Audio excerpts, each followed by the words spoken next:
Cette émission vous est présentée par la Fondation Matete, une référence dans la lutte contre l'infertilité au Congo. Aider les couples à réaliser leur rêve de devenir parents, c'est notre mission à la Fondation Matete. Grâce à nos soins personnalisés et à nos experts en fertilité, nous transformons l'espoir en réalité. Nos services incluent le diagnostic et traitement de l'infertilité masculine et féminine, la congélation des ovocytes, spermatozoïdes et embryons, des conseils en reproduction et un soutien émotionnel personnalisé. À la Fondation Matete, nous donnons le sourire aux couples. Nous sommes situés sur la 133e avenue Gascon, Château d'Eau, Brazzaville, République du Congo. Pour tout contact, appelez-nous au 06 979 13 78 05 033 55 55 06 651 51 51. À la Fondation Matete, votre santé est notre priorité.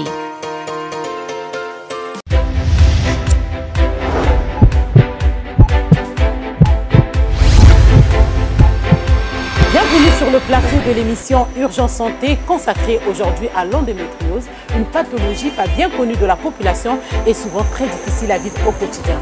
Autour de la question, c'est avec le docteur Roselyne Bonzouzi et c'est tout à l'heure dans l'émission Urgence Santé. Docteur Roselyne, bienvenue sur ce plateau de l'émission Urgence Santé. Merci. C'est toujours un plaisir de vous avoir sur ce plateau. Le plaisir est partagé. Alors, nous allons discuter autour de l'endométriose. Que peut-on d'emblée savoir à propos? Alors, l'endométriose, comme vous venez de dire, c'est une maladie peu connue, mais c'est une pathologie qui atteint les femmes en âge de procréer, donc depuis la puberté jusqu'à la ménopause. Elle est particulière parce que c'est la muqueuse utérine qui part et qui va migrer ailleurs. Et donc, elle va se manifester par des douleurs.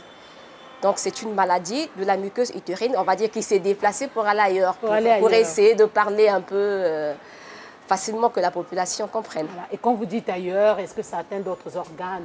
Exactement. La muqueuse est faite pour qu'elle reste à l'intérieur de l'utérus. Donc, c'est la partie interne de l'utérus.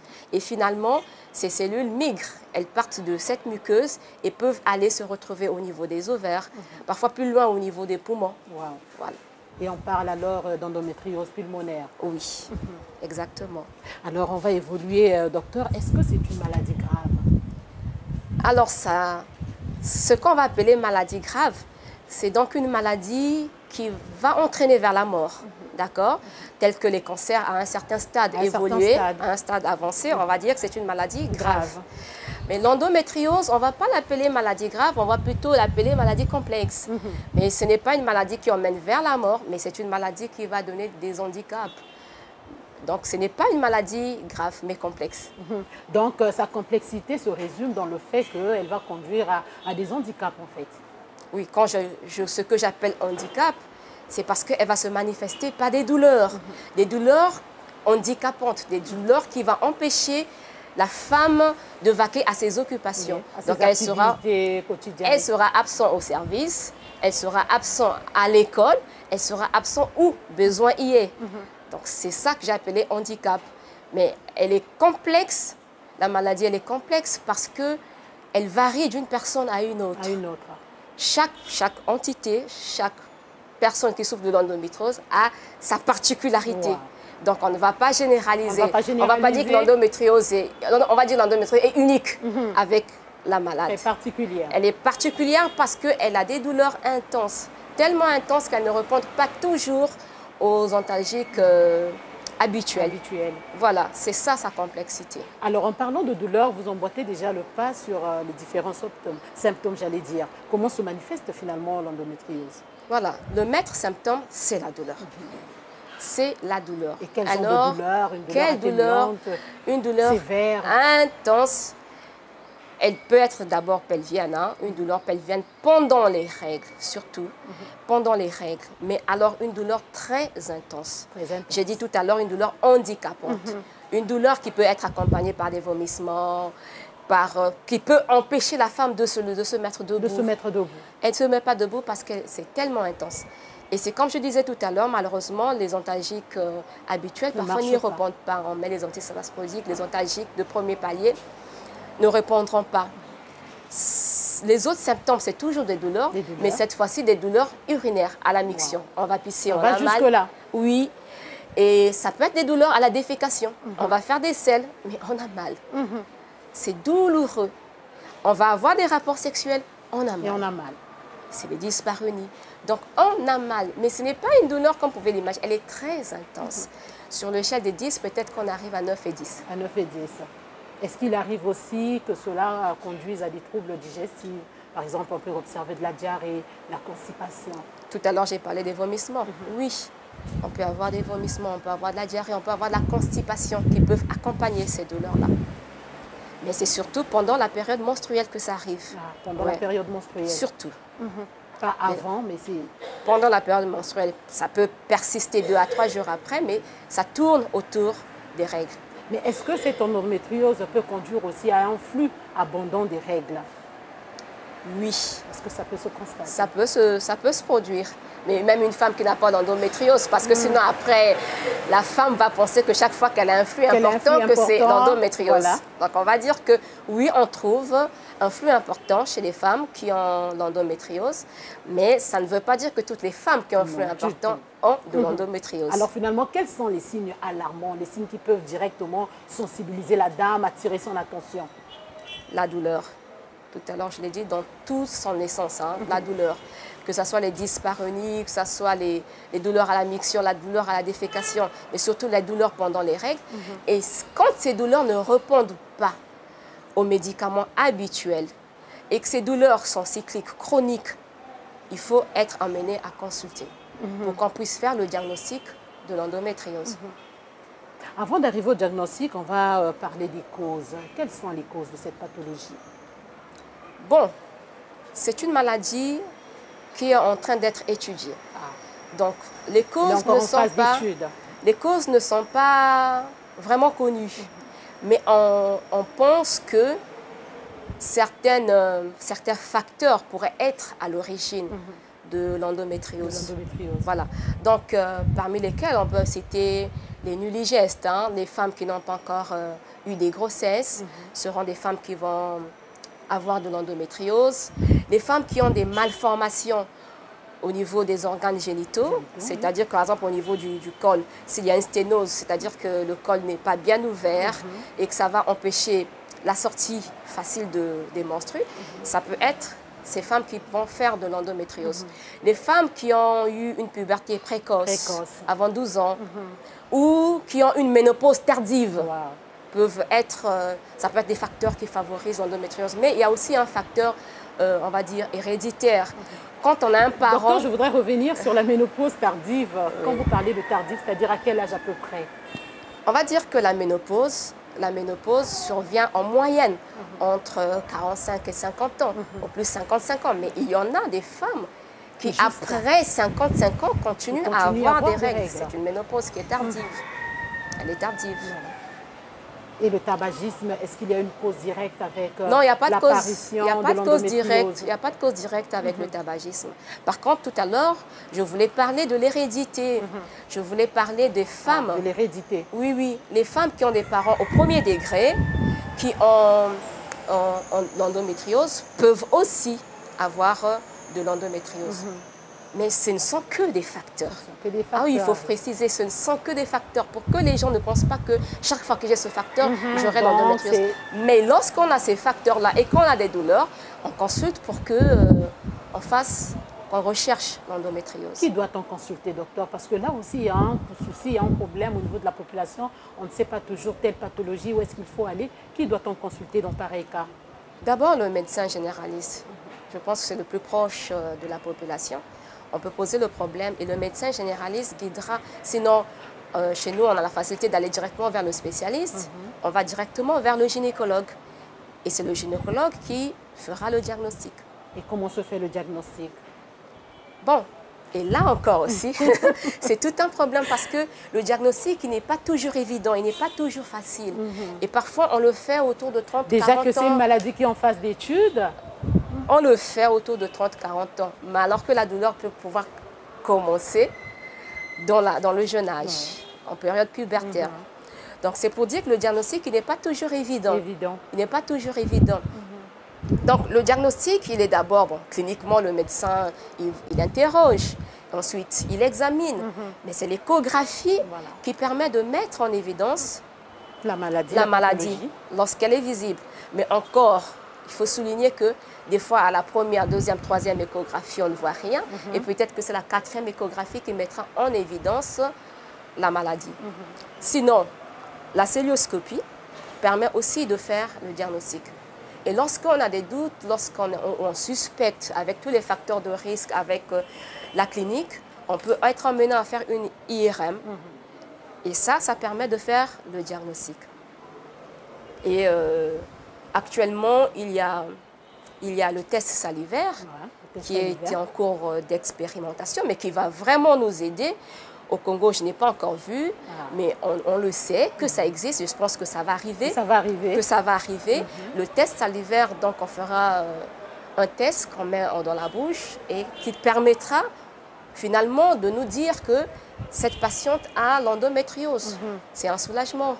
Et là, vraiment un soulagement, docteur Bonzouzi. Quelles sont les complications de l'endométriose? Alors, déjà, on revient. Tout à l'heure, on a parlé des complications, on va dire, sociales, hein, parce qu'il ne faut pas être à côté de cela.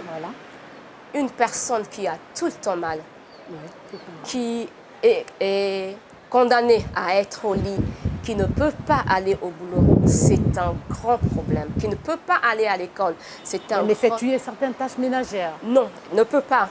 C'est un grand problème. Et la complication la plus grave, on va dire, c'est l'infertilité. L'infertilité. Parce que l'endométriose, malheureusement, est source d'infertilité. Et on sait tous que... L'incapacité de tomber enceinte, Exactement. On sait tous ce qui tourne autour de cette infertilité. Parce qu'en Afrique, souvent les couples ont besoin d'enfants. Et quand il n'y a pas d'enfants, voilà ce qui se passe. C'est tout un problème. Et en dehors de l'infertilité, il y a d'autres complications? Ben, je ne vois pas. Hein. Il n'y a pas d'apparition des kystes? Ben, ce sont des kystes d'endométriose. Donc forcément, c'est la même maladie qui a produit des kystes.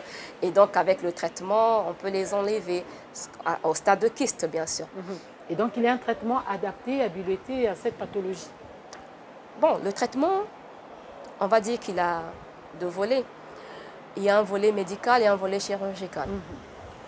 Le traitement médical, il consiste d'abord au traitement donc, de la douleur. Le traitement de la douleur, on a dit tout à l'heure que les antalgiques de première classe ne réagissent pas. Ils sont obligés parfois à aller à un palier qui est supérieur. Mais on donne un traitement hormonal. On met des hormones à la patiente. On peut même induire une ménopause à la patiente. Comme ça, on baisse les oestrogènes. Et donc on bloque en fait le cycle menstruel. On bloque le cycle menstruel et la femme peut vivre comme les autres. Comme les autres. Ne pas avoir mal et vaquer à ses activités. Mais là, il y a un problème de conception. Conception, si on est en âge de procréer. Si on veut faire une maternité. À ce moment-là, même lorsqu'on veut la maternité, on est obligé parfois de faire recours à la procréation médicalement assistée. Parce que de façon spontanée, de façon naturelle, ce n'est pas toujours évident. Ça ne sera plus possible. Donc c'est ça l'endométriose. Et lorsque le traitement médical, ça peut arriver, échoue, qui devient insuffisant, on fait recours au traitement chirurgical. Donc on va opérer. Et le traitement chirurgical, il a aussi deux volets. Il peut être conservateur ou il peut être radical. Dans la conservation, il s'agira donc d'aller, tout à l'heure vous avez parlé des kystes, d'aller enlever ces kystes, d'aller enlever les tissus donc endométriales qui se sont placés, installés dans tous les autres organes, au niveau des intestins, au niveau du péritoine. On va les enlever en chirurgie. Sinon, le traitement radical, on enlève l'utérus, on emporte les ovaires. On enlève l'utérus complètement. Exactement, on fait une hystérectomie. Et puis voilà, la femme peut continuer à vivre sans douleur, sans règles. Et est-ce que cette pathologie récidive? Bien sûr qu'elle récidive tant qu'on est en période d'activité sexuelle, tant qu'on n'est pas encore ménopausé. elle récidive. Ça veut dire qu'on peut opérer. Même si vous avez été opéré? Même si vous avez été opéré, le fait que les oestrogènes sont toujours là, il peut y avoir récidive. Alors, un autre bémol, c'est que cette pathologie est souvent diagnostiquée tardivement. Pourquoi ça, docteur? Est-ce que c'est l'ignorance? Qu'est-ce qui se passe? Ignorance. On ne sait pas. Difficile à dire, ignorance. Oui, ignorance aussi parce qu'on ne parle pas trop aussi de l'endométriose, il faut le reconnaître. On ne parle pas trop de l'endométriose, mais aussi parce que, comme on l'a dit, c'est une maladie complexe. C'est une maladie qui ne s'ouvre pas aussitôt. Je vous ai dit, on va faire 3 échographies. On ne trouvera rien. Et c'est la quatrième fois ou la 5e fois qu'on fait une échographie qu'on voit maintenant des kystes endométriales. Mais les premières, parfois, elles sont silencieuses. C'est pour ça qu'on doit retenir que cliniquement, lorsqu'on a des règles douloureuses, lorsqu'on a des dyspareunies, on a des douleurs à la défécation et qui s'accompagnent parfois du sang, et que lorsque nous avons ces douleurs, ce genre de douleurs, j'insiste, qui ne répondent pas aux antalgiques habituels, alors là, on se met à rechercher. À consulter. Oui, on consulte et le médecin pensera à l'endométriose et recherchera. Maintenant, si le test salivaire arrive, on sera tranquille. Parce que même quand l'échographie ne montrera pas l'endométriose et que le test salivaire il est positif, on sait que c'est l'endométriose. On peut donc démarrer le traitement et donc prendre en charge assez précocement. Alors il y a une conception, docteur, qui porte à croire que l'endométriose serait aussi due aux microbes. Et vous allez voir des parents qui très souvent, lorsque les enfants ont ce genre de douleur, et ça se blâme, on néglige l'enfant, on se dit que tu es allé ramasser des microbes. Que pouvez-vous dire à cette question? Non. Il faut que les parents, la population, tout le monde, monsieur tout le monde, comprennent que l'endométriose n'est pas due à un microbe. C'est vrai que dans la formation, on va dire dans la survenue de l'endométriose, il y a beaucoup de théories qui ont été élaborées. Alors, je vais vous parler d'une théorie qui est souvent utilisée, c'est la théorie du reflux. Dans la théorie du reflux, on pense que les règles sont formées, on va dire, au niveau de l'utérus. Tout à fait. Et donc, lorsque les règles apparaissent, normalement, elles doivent descendre et sortir. Alors, il y a une partie des règles qui ne va pas couler, qui va remonter au niveau des trompes et finalement aller au niveau du ventre. Et puis, aller se mettre un peu dans les autres organes dont on a parlé. Vous voyez, donc c'est une migration du sang qui devait couler et qui va remonter et aller inséminer au niveau des autres organes. Donc là, il n'est question d'aucun microbe. D'aucun microbe. Aucun microbe. C'est donc cette migration qui va s'installer et puis ce sang-là, il va se multiplier, il va rester là et va se comporter comme le tissu de l'endomètre à chaque fin de cycle. Parce qu'au niveau de l'endomètre, le tissu, il se multiplie. Il se multiplie. Et donc, lorsque les hormones baissent, ça chute. Ça chute complètement. Et quand ça chute, c'est le sang qui coule. Et donc, ce même tissu va se comporter de la même façon au niveau de l'utérus que où ces tissus sont partis s'installer, ovaires, péritoine, au niveau du col, au niveau des ligaments ronds, des ligaments larges. Alors, parlons de la migration des règles qui remontent, docteur. Ça me permet de vous poser une question. L'utilisation des tampons, on entend dire que l'utilisation des tampons au moment des règles conduirait donc à cette migration-là. Parce qu'en temps normal, il faut les laisser couler. Est-ce que c'est fondé, cette pensée? Non, la pensée n'est pas fondée. Parce que le tampon, il est vaginal. Je vous ai dit tout à l'heure que il y a des malformations qui peuvent être au niveau du col. Tout à fait. Ces malformations vont donc empêcher l'issue normale, la circulation normale du sang. Donc, tampon ou pas tampon, cette circulation, elle ne se fera pas. Et ce n'est pas tout le monde qui met les tampons. Mais pourtant, cette personne-là, elle s'en souffre de l'endométriose. Non, le tampon n'empêche pas, ne provoque pas la remontée.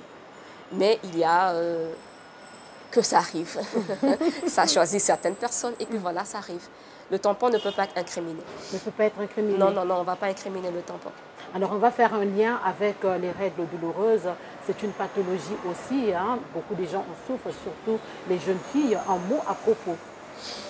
Les règles douloureuses, il y a, nous on appelle ça les dysménorrhées, hein, oui, règles douloureuses. Il y a des règles douloureuses qui sont primaires, il y a des règles douloureuses qui sont secondaires.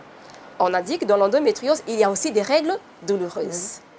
Mais dans les règles douloureuses essentielles, primaires, ce sont les femmes qui, dès les premières règles, dès la ménage, font des règles douloureuses. Elles n'ont pas de cause, du tout, pas de cause. Mais ce sont des règles qui, pour la plupart des cas, vont prendre fin à la première maternité. Lorsque la femme est mère au monde, et après ça, tout rentre dans l'ordre. Tout rentre dans l'ordre. Tout rentre dans l'ordre. Ça sont les règles douloureuses. Essentielles, primaires.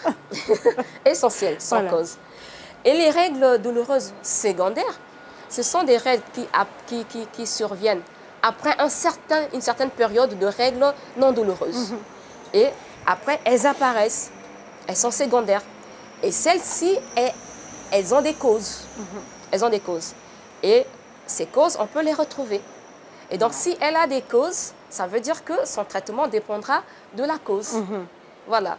Ça peut être des myomes, ça peut être un curettage qu'on a à faire, qu'elle essaie des synéchies, et puis voilà, de mauvaises cicatrices. Et à ce moment-là, elles ont des causes. Et autour de cette question, docteur, il y a une pratique qui s'est développée, celle de consommer les antalgiques à chaque fois qu'apparaissent ces règles douloureuses, sans pourtant consulter. Est-ce une bonne pratique? Non, on ne va pas encourager cette pratique-là. Je pense que comme toute pathologie, une femme, elle devait avoir des règles sans avoir mal. Et donc, si elle a mal, l'idéal, c'est de consulter le sachant, de consulter le personnel de santé. Et lorsqu'on consulte, ça nous permet de distinguer s'il y a une cause à cette douleur. Et donc, s'il y a une cause, on traite la cause et on améliore sa vie, on améliore sa qualité de vie. Et la personne qui vous reçoit, on va dire le gynécologue, le médecin généraliste, il permettra de vous mettre le médicament qu'il faut. Parce qu'il ne faut pas oublier qu'il y a certains médicaments, lorsqu'on le prend abusivement, ça peut avoir des effets secondaires et qui peuvent être très néfastes pour la personne. Oui. Des anti-inflammatoires pris tout le temps et n'importe comment vont être à l'origine des ulcères gastriques, des hémorragies digestives, pourquoi pas. Donc, il ne faut pas prendre des médicaments parce qu'on veut les prendre. Il faut plutôt consulter. Et avoir l'avis du médecin. Docteur, nous sommes arrivés à la fin de notre entretien. En mots, en ce qui concerne la santé des femmes. La femme, c'est une personne qui devait être toujours en bonne santé. Toujours en bonne santé. Qui devrait être toujours en bonne santé. Et pour être en bonne santé, elle a besoin de consulter. Elle a besoin, même quand elle n'est pas malade, de venir en consultation de gynécologie, ne fût-ce qu'une fois par année, sans maladie. Une fois par année. Pour qu'on vérifie que tout va bien. Parce que, donc faire un petit bilan en un mot. La femme, c'est l'éducatrice. La femme, c'est celle qui s'occupe du foyer. La femme, c'est elle qui élève la nation. Et donc, elle doit être en bonne santé. Tout à fait. Donc, pour la santé de la femme, une fois par année, sans maladie qu'elle consulte son gynécologue. Et lorsqu'elle a des problèmes, qu'elle ne perde pas le temps à la maison, qu'elle consulte. Parce que la prévention vaut mieux que le traitement. Le préventif est meilleur que le curatif. Donc, qu'elle consulte. Docteur, merci. Je vous en prie. C'est donc la fin de notre entretien qui a porté sur l'endométriose. Merci de l'avoir suivi. Urgence Santé vous fait gagner en santé et bonne suite de programmes sur Lux Télévision.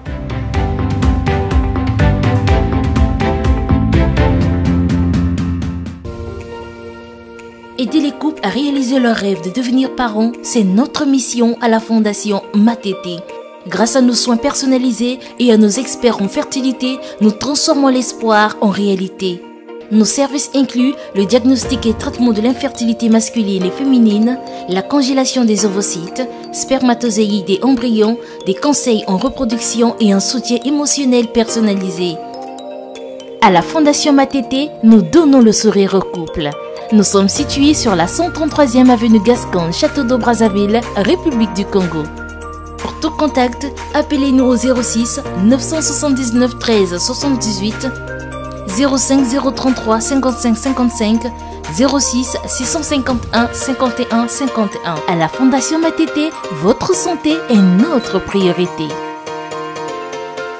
Cette émission vous est présentée par la Fondation Matete, une référence dans la lutte contre l'infertilité au Congo.